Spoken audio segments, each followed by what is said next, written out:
For the past 10 months, I've been eating 1 meal a day keto. I was tired of murdering baby sheep. And I was just like, can we do this? I used to be vegan. It wasn't so bad. We could do it again. 1 meal a day hack. Now with the Q-Link and the secrets, coconut kefir, I could make it work. I've been very gradually just adding carbs to each meal, reducing the meat, and now we're done. Yesterday was my first vegan day, and I've noticed some definite differences between high fat and high carb 1 meal a day. Let's talk about it. Will I die soon? Don't you put that down below. Don't put that hate on me. I am a vegan, you are a loser. He's so vegan right now. My cat's warning me. How much meat should I eat? Twice a week? Every single meal? No. Raw meat?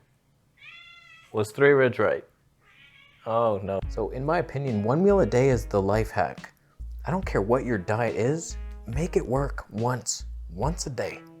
High fat seems to be the easier way because it controls your hunger. Oh God. I got this bowl. It just moves on its own.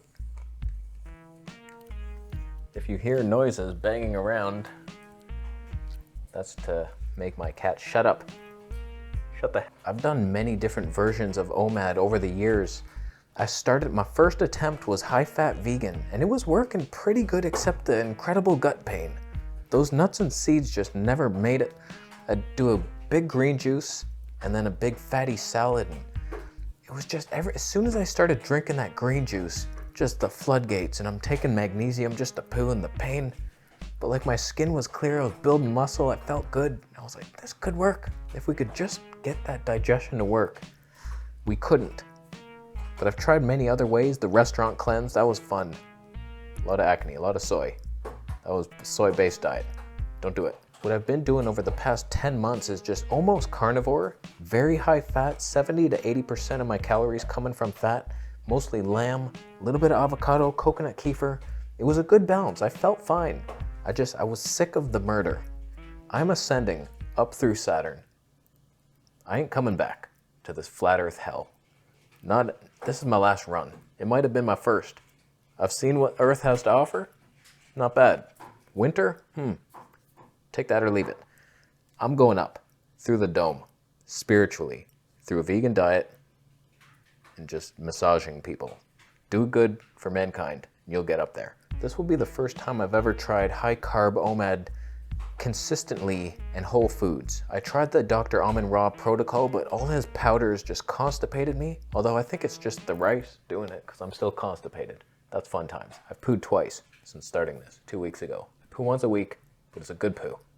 Doesn't hurt, maybe a little bit. Things have definitely slowed. I was already pretty much constipated on the high fat carnivore diet.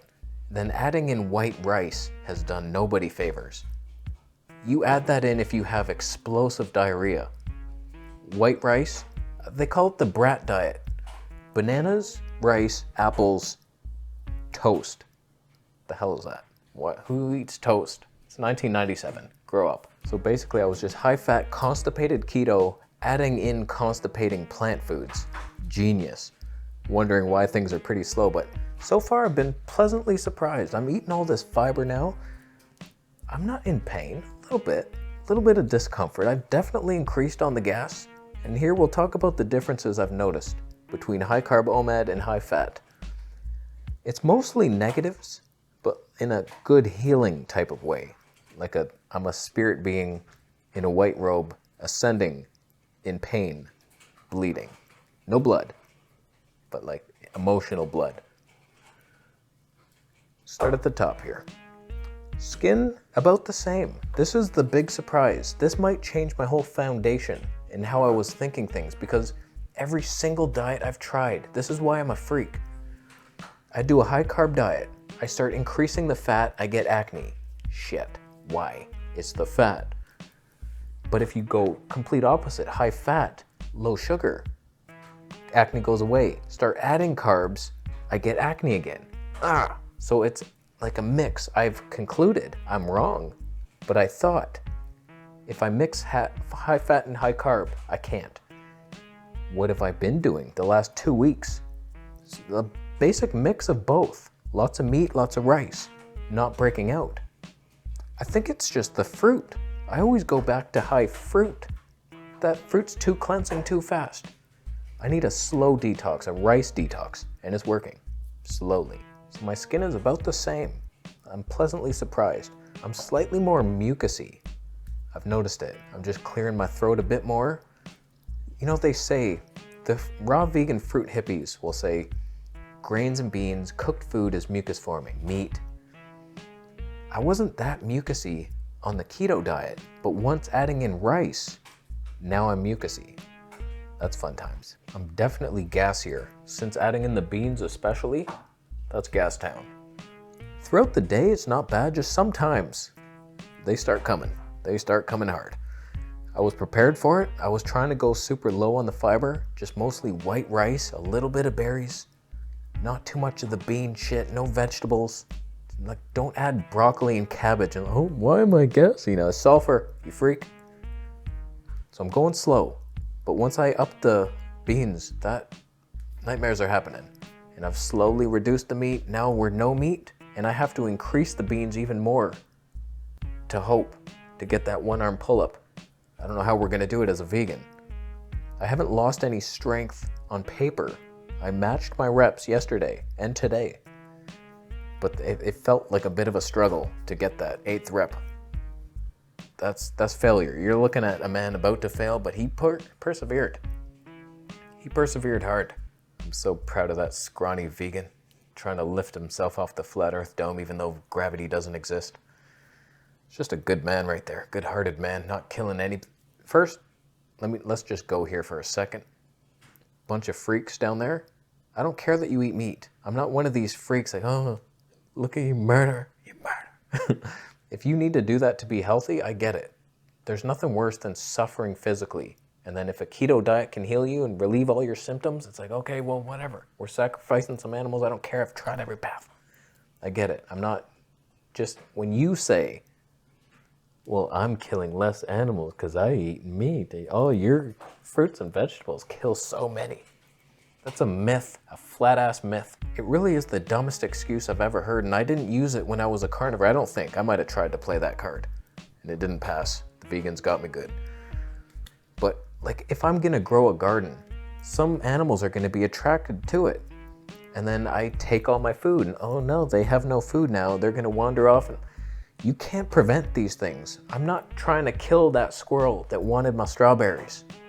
We're just going about life. Sure, have a couple. Don't take the whole batch, you bitch. Most of these carnivores saying that plant foods cause more animal deaths than not eating animals, like, it makes no sense. You know it's a lie. You know it's not true. Something's skewered with those facts. It just ain't right. Nobody's dying for rice. Nobody dies for fruit. Monkeys aren't getting my coconuts. These are weird shit. You buy organic, things like this don't happen. If your diet's just wheat, corn, and soy, genetically modified monocrops, then you might have a point. Pesticides destroying our earth, okay, but like picking fruit, rice in a field, little Thai worker, sifting shit. So enough of the side tangent. There's always gonna be death just by human beings doing what we do. You build a baseball diamond. Now that Sasquatch that used to live there, what's he gonna do for a sandwich now? Yeah, you took his sandwich.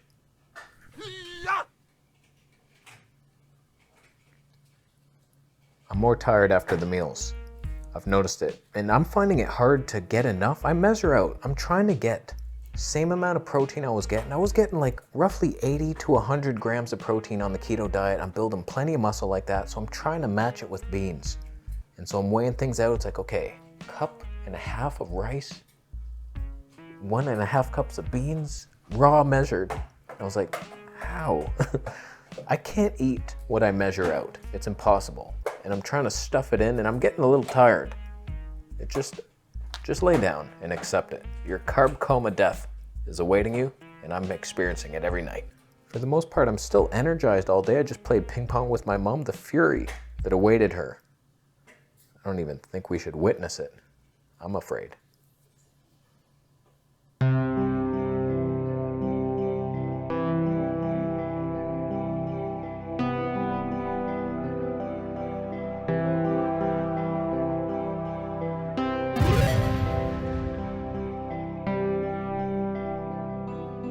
So I think I'm eating more than I can digest right now, but not enough to sustain a human boy body. It's weird. I haven't lost weight, I haven't gained weight. I feel the same, but it's just hard to eat all that. How do you do it? Vegans, I gotta stretch my stomach, and I'm doing it with all the lowest fiber, smallest, densest. You gotta imagine like 2,000 calories of meat and fat is like this. Like that's it, a fist. And now you go vegan, it's 15 fists. It's a big increase, 5 maybe. I over-exaggerated. I'm sorry, I'm over-dramatic. I'm a drama whore. So I'm just not used to eating that kind of volume. I will adapt. My monkey stomach will stretch, and I'll get there. So we'll eat enough. We'll see. I'm hoping the gains do not leave. Kiss these goodbye one day. Vegan, stay vegan. As soon as I added in carbs, I found I was hungrier and more excited to eat. But that has kind of dimmed down a bit. It's 1:50 p.m. I'm going to break my fast at 3. I'm still cool. I just got back in from ping pong. We're good to go. I'm making a video. I'm energized, thoughtful. That's not even a thing, but I feel good and thoughtful. I would like to eat right now, but I'm not starving. It's still, I was wondering about that. You add in the carbs and it's like, okay, you fill up your liver glycogen the night before. How long is that gonna last you? Will you switch into fat burning mode? I'm not sure. Sometimes I taste the ketones. It's like, I'm still in ketosis here. I could be. So those are my main differences. There's not much. Just, I'm not murdering elephants anymore, and it feels good. I'll leave after you thumb up the video. Thumbs down. We certainly won't be seeing any of these because I didn't build up a carnivore diet audience. They're not offended or mad that I made the switch back to vegan again. They're kind-hearted meat eaters. They just wish well for all vegans. They certainly don't think we're gonna fail. They would never think that. Thumbs down. If your aunt is eating a sandwich in front of you right now, she put mustard on it, processed meat. Her colon smells like a goat with the Ebola virus. And that's fine. I also smell like that. I do not smell good. I do smell like a goat who's been diseased, a raccoon with rabies, peed on him to try to heal him, and he's like, oh, that's not really working, I just smell worse. That's what I smell like. It's getting better. Not much. Too much protein just makes you smell sour and weird. Even the beans. So we'll see. I have to clear out some sardines from my gut. Eventually it'll happen. And then I'll smell nice again. Probably not. I'll leave after you buy a vegetable police t-shirt. Subscribe for more videos.